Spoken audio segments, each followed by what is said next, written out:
Peleas impresionantes, robots malvados, inseguridad existencial, movimientos de cadera hasta el suelo y mucho, pero mucho estilo.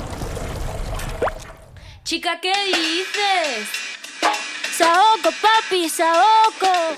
Además de definir la fiesta de graduación de un ingeniero, excepto por lo del estilo, son también algunas de las características de Matrix, la icónica película de las hermanas Wachowski que, bueno, a más de uno nos reventó la cabeza.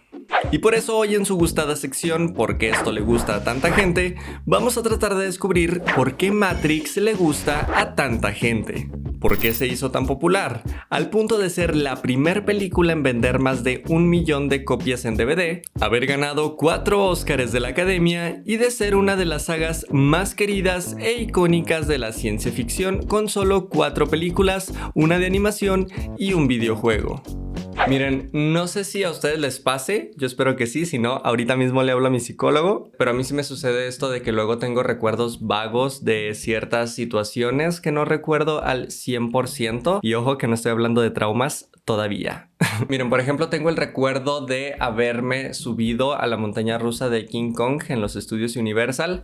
La cosa es que cuando eso pasó yo estaba así chiquito, todavía no existía, prácticamente tenía 1 año a lo mucho, y entonces es poco lógico que yo recuerde vívidamente ese momento. Pero ha estado ahí, ¿sabes? Una historia recurrente que ha estado en mi cabeza. Imagínense ustedes la sorpresa que me di cuando descubro que dentro de los videos, dentro de los cassettes que tomaba mi madre con su videocámara, descubro que hay un video justamente dentro de la montaña rusa de King Kong. Yo no sé a quién se le ocurrió grabar allá adentro, que no vio Destino Final, ¿qué le pasa? Pero entonces me puse a pensar, ¿será que mi recuerdo no es del momento en sí, sino más bien de haber visto el video del momento en sí? Porque ahora que lo pienso, sí está medio raro que hayan metido un niño de 1 año a una montaña rusa. O sea, tampoco era una montaña rusa en plan Superman, era más bien como un paseo, no le llamen al DIF, por favor.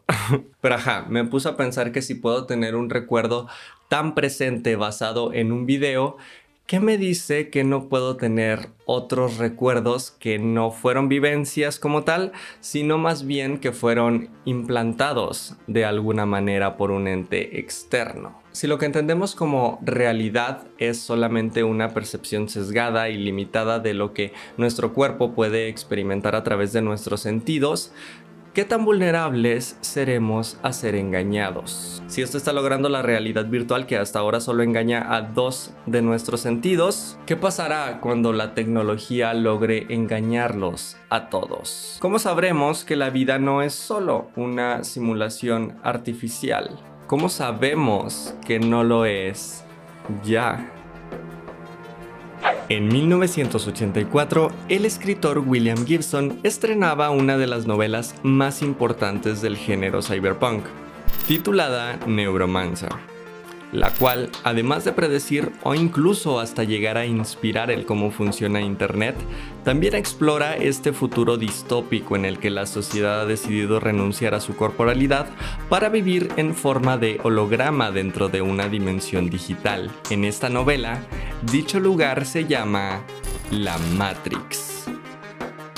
15 años después, los entonces hermanos Andy y Larry Wachowski estrenaban su segundo largometraje con el mismo nombre, Matrix. Realmente eran pocas las personas que confiaban en esta película, un poco por la inexperiencia de sus directores hasta entonces, pero también porque se iba a estrenar al mismo tiempo que el episodio 1 de Star Wars, entonces Warner tampoco es como que le tuviera mucha fe. Sin embargo, ya cuando se estrenaron, a pesar de que Star Wars sí tuvo un muy buen éxito en su estreno, pues se fue desinflando conforme pasaban las semanas, y lo contrario le pasó a Matrix. Empezó flojita, pero luego fue agarrando cada vez más público porque la gente empezaba a recomendarla de boca a boca, un poco que querían todos ver esta película que le estaba reventando la cabeza a tantas personas. En una ciudad aparentemente ordinaria, dentro de un departamento aparentemente ordinario, se encuentra dormido sobre la mesa de su computadora un sujeto aparentemente ordinario que recibe un mensaje más bien extraordinario. Dicho sujeto es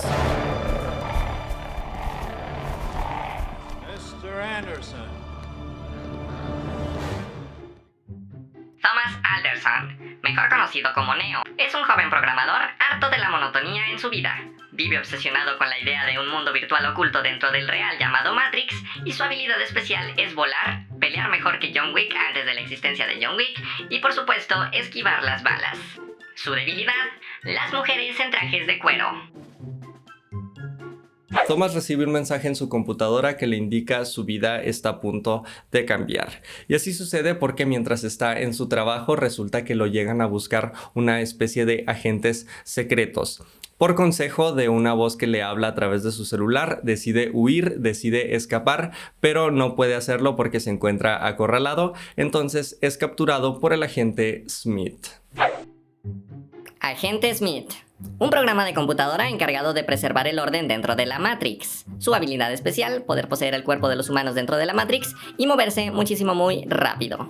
Su debilidad, los Pokémon tipo Neo. El agente Smith introduce un GPS dentro del ombligo de Neo para seguirlo, pues luego de eso es contactado por aquella voz misteriosa y se quedan de ver en un lugar. Y hace lo que nadie de ustedes debe de hacer, amiguitos. Llegó el momento de la moraleja del día, claro que sí, que es subirse a un coche de un desconocido, en el cual dos mujeres en trajes de goma le succionan a Neo un bicho por el ombligo. Y dicho así, probablemente no es una consecuencia que se escuche tan catastrófica, pero en la vida real puede resultar peor. Y más porque quien recoge a Neo no es otra que la mismísima Trinity. Trinity, el terror de las máquinas, mujer rebelde y amante de las motocicletas.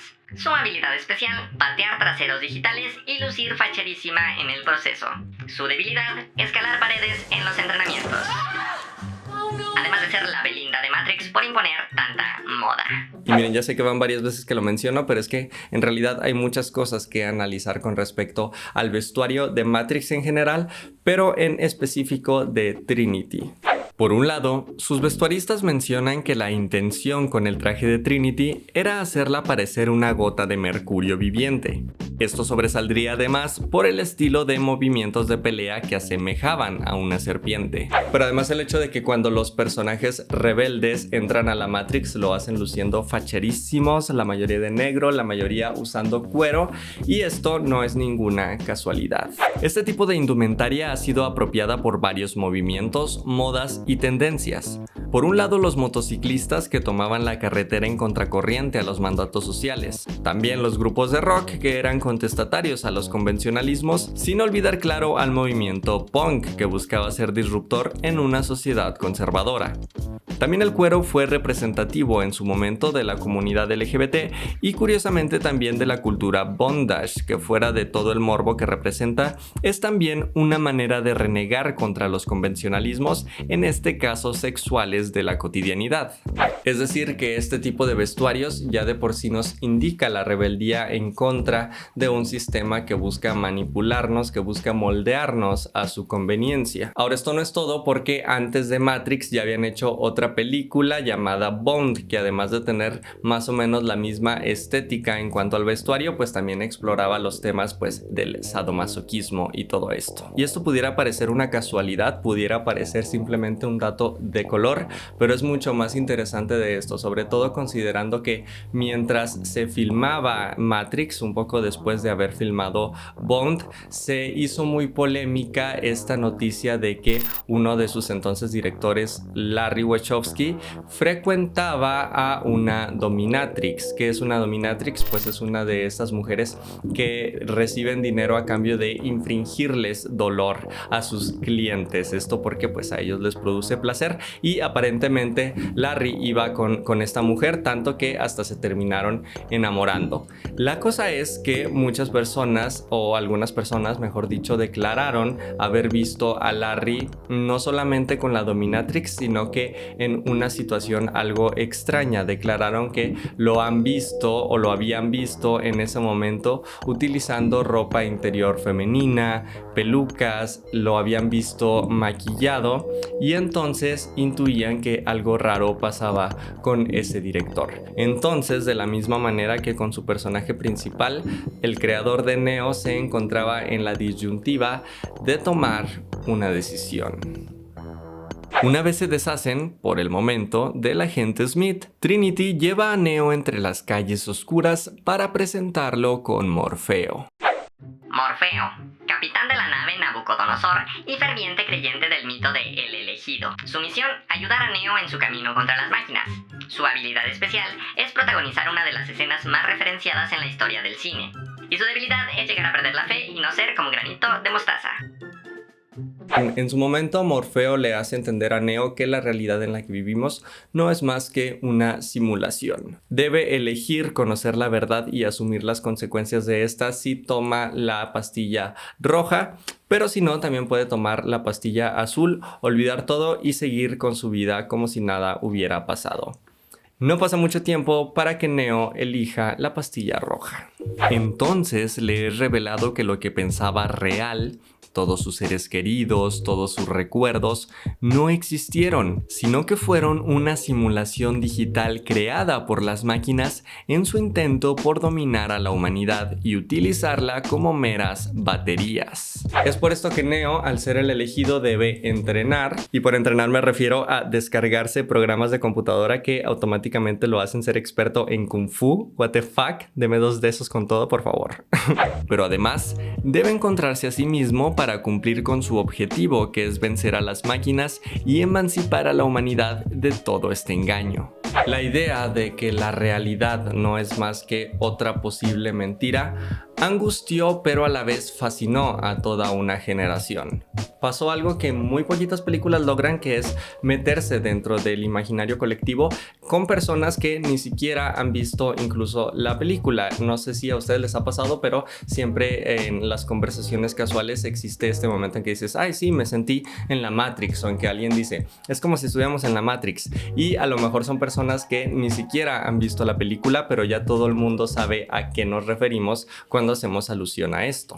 En el libro Misterios de la Sala Oscura de Fernanda Solórzano, del cual este video se nutre un montón, se lo recomiendo muchísimo, y sobre todo el capítulo o el ensayo Las transformaciones del cuerpo, en el cual habla de Matrix, menciona cómo curiosamente cuando hay unas transformaciones tecnológicas muy importantes o cuando hay un boom tecnológico muy importante en algún sector, también la sociedad se ve resentida, a veces con violencia o a veces incluso con un aumento de su fe, con un aumento en creencias en cuestiones metafísicas, ya sea como la religión, como la astrología, etc. Como ejemplos, pone desde la invención de la máquina de vapor, en el que un grupo de obreros declaró la guerra literalmente a las máquinas y salieron a destruirlas porque les estaban quitando su trabajo. También, más recientemente, con la creación del internet, se especuló un montón con las .com, provocando una de las crisis financieras más grandes de la actualidad, y también, ¿por qué no?, con la llegada de un nuevo milenio en 1999, Matrix de algún modo sublimaría ese sentimiento de la gente de querer un mesías, alguien en quien creer ante un panorama poco prometedor.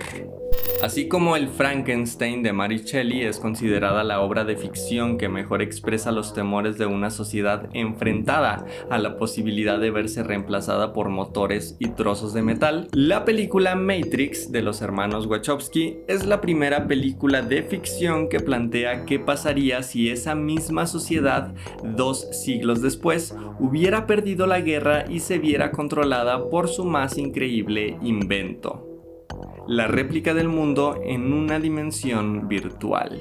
Los mensajes de advertencia de Matrix tocaron fibras sensibles en los espectadores del fin del milenio. El derrumbe espectacular de las apuestas, expectativas y futuros construidos alrededor de la economía .com ya habían permitido un atisbo al lado oscuro de la era digital. Después del éxito de la primera película, Warner decide continuar con la trilogía, en el cual ya acompañamos a Neo en su misión de emancipar a la humanidad del yugo de las máquinas. Podemos ver por fin cómo luce Zion, la última ciudad humana, que básicamente es una fiesta de Sayulita más. Pero desde ahí se preparan para la llegada de una invasión por parte de las máquinas si es que Neo no logra su cometido. Ambas secuelas han tenido opiniones divididas, hay personas a las que les gusta un montón, pero también hay otras que han señalado que al contrario de su primer película ya no se enfoca tanto en estos dilemas existencialistas y del ser, sino que más bien se enfoca en dar más efectos especiales y en dar peleas más impresionantes. Y es que una de las partes que nos faltaba mencionar y que es súper importante es el apartado visual. Y es que esta es una de las películas que se ha caracterizado mucho por su estilo, por su diseño de producción, que de hecho está muy basado en las animaciones japonesas. De hecho es al punto en que los códigos que representan a la Matrix son una referencia directa a los créditos de entrada de Ghost in the Shell, por ejemplo. Por lo mismo, se cuidó muchísimo que los actores dominaran las artes marciales necesarias para realizar todas las coreografías de pelea. Pero como aún no sabemos cómo vaciar estas habilidades por medio de un código, los actores principales debieron entrenar por cerca de 4 meses con un experto en este tipo de disciplinas. Digamos que el objetivo que tenían era recrear estas escenas de anime en donde la acción se congela, pero pues con actores reales. Y para ello experimentaron un montón. De hecho, se cuenta que una de las directoras propuso literalmente amarrar un cohete a la cámara, pero al final no fue necesario porque recurrieron a la no tan explorada todavía animación hiperrealista digital. Para ello, pusieron un montón de cámaras acomodadas a través de todo el trayecto que haría la toma. Luego, cada cámara tomó una foto desde esos diferentes ángulos y ya en la computadora se recreó de manera digital su movimiento. Y bueno, esta es una de las técnicas más representativas de la saga, incluso la llamaron tiempo de bala. Todas y cada una de las razones antes mencionadas explican en su medida el éxito de Matrix. Sin embargo, al principio del video les dije que les iba a terminar de platicar una historia que no solo nos sirve para entender la inspiración y la tesis principal de esta película, sino que además nos sirven para darnos cuenta por qué resonó en tanta gente, por qué le movió tanto a las personas y en consecuencia por qué les gustó. Les había dicho que mientras se filmaba la primera película fue muy sonada la relación que tenía el entonces director Larry Wachowski con su dominatrix y cómo se rumoraba que lo llegaron a ver vestido de mujer cuando estaba con ella.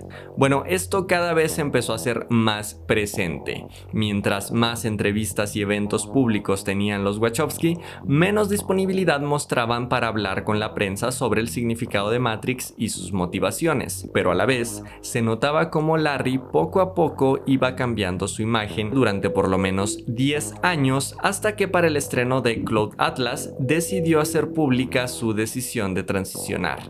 Desde entonces es conocida como Lana Wachowski y 4 años después su entonces hermano Andy transiciona también a Lily Wachowski. Es por esta razón que muchos ven a Matrix más que como una distopía cyberpunk, más que como una gran película de acción con efectos especiales muy vistosos, más que como un dilema del hombre versus la máquina o como un dilema existencial de si no vivimos en una simulación, más que todo esto se ha leído como una metáfora de la propia vida de sus creadoras. Un individuo al cual se le ha impuesto una vida ajena y que para recuperar la propia debe abandonar todo eso que creyó lo definía para luchar por encontrarse a sí mismo, su verdadera identidad, salir de la caja y ser por fin y definitivamente libre. Y este es el momento en que cada uno de ustedes piensa en su búsqueda personal, que le dé una crisis existencial y que me hace sentir a gusto porque cumplí el objetivo de este video. Claro que sí, salud. Ya para terminar, casi 20 años después, cuando la primera película de Matrix e incluso la saga ya es prácticamente de culto, una de las hermanas, más específicamente Lana, decide junto a Warner revivir esta saga. Y entonces anuncian que van a estrenar una 4ª película. Ya se imaginarán que las expectativas se fueron al cielo. El resultado fue Matrix Resurrecciones, que no tuvo suerte desde el inicio porque incluso se pospuso mucho tiempo por razones de la pandemia y cuando por fin se estrenó, bueno, no le fue nada bien en cuestión de recepción ni con el público ni con la crítica. Se le calificó de sentirse demasiado rara, lo cual por lo menos para mí no es un defecto, pero también de hacer demasiado fanservice, que bueno, sí que es verdad que puede considerarse como un defecto, pero a ver, yo tengo varias cosas que decir al respecto. respecto. La verdad es que ya de por sí las secuelas pocas veces son buenas, y esto es porque pocas veces fueron planeadas desde un principio, sino que más bien como que tiene mucho éxito su primer película o sus primeras películas, y entonces los productores dicen échele más, le podemos sacar más dinero a esto, y entonces empiezan a sacar más y más y más secuelas, y por obvias razones pues no terminan siendo de la misma calidad o de una calidad similar a la primera, que fue hecha pues con todo el amor del mundo. De hecho, en esta nueva de Matrix justo hacen una burla directamente a la Warner por hacer este tipo de cosas, y en ese sentido me parece a mí que este simplemente es un intento por parte de una de las Wachowski pues de que su franquicia no cayera en otras manos, que hicieran Matrix con o sin ellas, pues prefirieron que fuera con, y aprovecharon para hacer una metanarrativa más a la misma Matrix, en la cual de nuevo Keanu Reeves interpreta a un señor Alderson que al parecer no ha tomado la pastilla roja, pues sigue como programador, pero ha diseñado el juego más popular del momento llamado Matrix, con justamente la historia que ya vimos en la trilogía. No les cuento más para las personas que son sensibles a los spoilers y que no la han visto, porque además es una película que no tiene mucho que ha salido, pero les digo que sí me parece que no se toma tan en serio a sí misma. Sí que es cierto que hace un montón de fanservice, pero lo hace a conciencia. Y me gusta mucho la propuesta visual que en este caso tienen, que más bien se siente por momentos como en programa de televisión, por los movimientos torpes de la cámara, incluso a veces se siente desfasado o desincronizado, y esto obviamente es a propósito. No les voy a mentir, sí me hicieron falta más escenas de pelea, pero más coreografiadas, más que se notara la habilidad de Kung Fu. Y uno puede decir, bueno, pues es que Keanu Reeves ya no tiene 20 años, Jera, relájate un chorro. Pero eso te lo aceptaría tal vez como un argumento si no tuviéramos las películas de John Wick para mostrarnos que Keanu Reeves sigue tan fresco como una lechuga. Lamento también, para serles honesto, las ausencias de Lawrence Fishburne y de Hugo Weaving, quienes interpretaban a Morfeo y a el agente Smith respectivamente. No porque las personas o los actores que los hayan reemplazado lo hagan mal, de hecho lo hacen muy bien, y además está relativamente bien justificada su cambio de imagen, pero pues qué les digo, la verdad es que eran dos personajes que me gustaban un montón y dos actores que me gustan un montón. Además, no sé, quizá tengo todavía algún trauma ahí por Cómplices del Rescate, no me hagan mucho caso. También tiene cosas raras, aunque interesantes, como por ejemplo esta tesis de toda la vida de Matrix de vivir en una simulación para mantenerte sometido, pero que además esto esté enfocado a la terapia psicológica. Me parece peligroso, sobre todo en estos tiempos que es tan necesaria, pero no me parece de más pues plantearnos esta posibilidad, ¿no? De si la terapia psicológica es simplemente un paliativo para no cambiar las cosas en el sistema, sino simplemente ir sobreviviendo en él. Sí que es verdad que disfruto más la primera parte que la segunda, porque tiene una propuesta más clara, pero esta tampoco es aburrida, al contrario, es muy entretenida y es muy disfrutable, sobre todo si la ves desde el punto de vista que es un repaso nostálgico de las películas anteriores de Matrix. Pero bueno, gente, esas fueron algunas de las características por las cuales Matrix ha sido tan icónica, por las cuales nos gusta a mucha gente. Por más que pudiéramos criticar algunos aspectos y otros, la realidad es que son películas muy buenas y muy disfrutables, que bueno, ya tenía ganas de revisar en un por qué esto le gusta a tanta gente, y espero que a ustedes también les haya gustado. Si fue así, manifiéstenlo con un like, manifiéstenlo compartiéndolo con sus amigos a través de sus redes sociales, y también suscribiéndose a este canal si es que no lo han hecho. Y pues nada, si no se despiertan de aquí entonces, yo los veo en el siguiente video, ¿vale? ¡Chao!